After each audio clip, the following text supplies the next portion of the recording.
All right, let's get right into it. Today we're breaking down a really interesting book that's one part fable, one part leadership guide. It's called Crossing the Rubicon by Krishna Kumar Marayil. And this is for anyone who's ever been climbing that ladder of success. You get to the top, you look around and you just think, wait, is this it? So what makes a book get that kind of praise? Well, it all starts with a character that, if you're a high achiever, you might find, well, a little too familiar. He's a guy who seems to have it all, but just can't shake this deep feeling that something's missing from his life. So let's meet the main character of our story. This guy oozes confidence. He wields influence everywhere he goes. He's basically the poster child for success that everyone else is trying to emulate. And yet, underneath it all, he's just driven by this deep, restless ambition. And right here, you can see the core tension of the entire story laid bare. The book sets up this incredible dynamic between two kinds of people. The modern, restless achiever, let's call him the chief, who is all about speed and what other people think.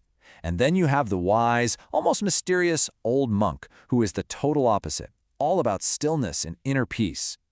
And here's the thing. Just like so many ambitious people, all of the chief's success doesn't do a thing to quiet that restless feeling inside him. It's this one little question, this nagging feeling that there has to be something more. And that's what sets the stage for a chance encounter that is going to completely change his life. So the story really gets going when the chief is, of course, speeding on his motorcycle, loses control, and ends up in this minor accident with this gentle old man who's just out for a walk. And that man, as you probably guessed, is the old monk. And the monk's kind of strange, paradoxical wisdom immediately starts to challenge the chief's entire view of the world. What's so cool is how he immediately takes a familiar story and just flips it on its head. He brings up the classic fable of the hare and the tortoise, but it's not a lesson about slow and steady wins the race. No, it's something way deeper. He says that real success isn't about winning every race you enter. It's about having the wisdom to know which races are even worth running in the first place. This idea completely shakes the chief's always-be-winning mindset, and it leaves him feeling, well, vulnerable.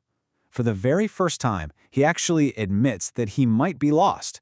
And it's in that exact moment of honesty that he becomes open to one of the book's most powerful ideas about resilience. So the old monk tells him the story of the bent tree.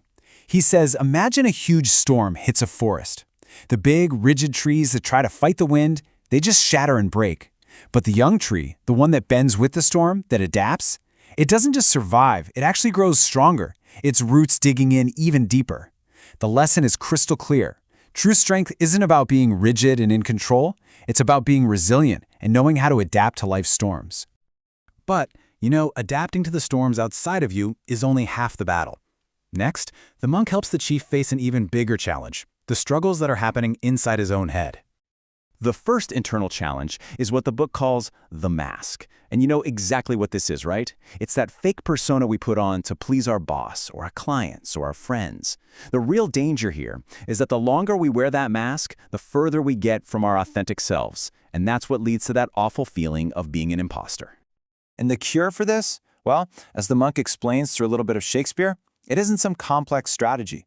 It's actually really simple. Authenticity. Being true to yourself is the only way to genuinely connect with other people and finally take off that heavy mask. But then there's something even tougher to deal with. What the monk calls the inner devil. This is that nasty inner critic inside all of us, right? That voice of self-doubt that loves to replay our past failures and whisper that we're not good enough. It's the voice that paralyzes us and keeps us from taking the exact risks we need to take in order to grow. And all of this, the mask, the inner devil, the definition of success, it all builds to the book's central, most powerful metaphor. The chief finds himself facing a massive, life-changing career decision, and he has to confront all this stuff at once. To frame this huge decision, the monk tells the story of Julius Caesar. See, for Caesar, the Rubicon River was a literal point of no return. Crossing it meant committing to a path where there was no going back. After a long night of thinking it over, Caesar made his choice, famously said the die is cast, and marched forward, changing his destiny and history forever. And here's the brilliant move. This isn't just a history lesson. The book turns this question directly on us. What are the points of no return in our own lives? What is that huge, scary, but maybe life-changing decision that we need to make? So, after the chief finally crosses his own Rubicon and chooses a new path, His transformation is just profound. And this leads to the final and maybe the most important insight in the entire book. It all comes full circle. The chief, who started out as this restless seeker, now finds himself in the role of a mentor.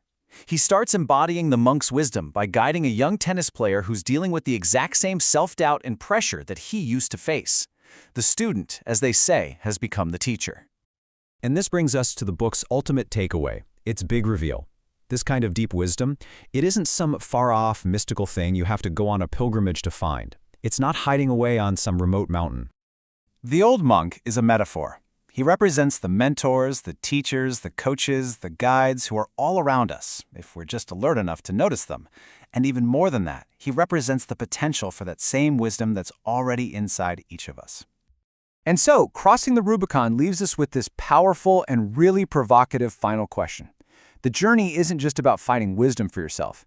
It's about growing into the kind of person who can share it.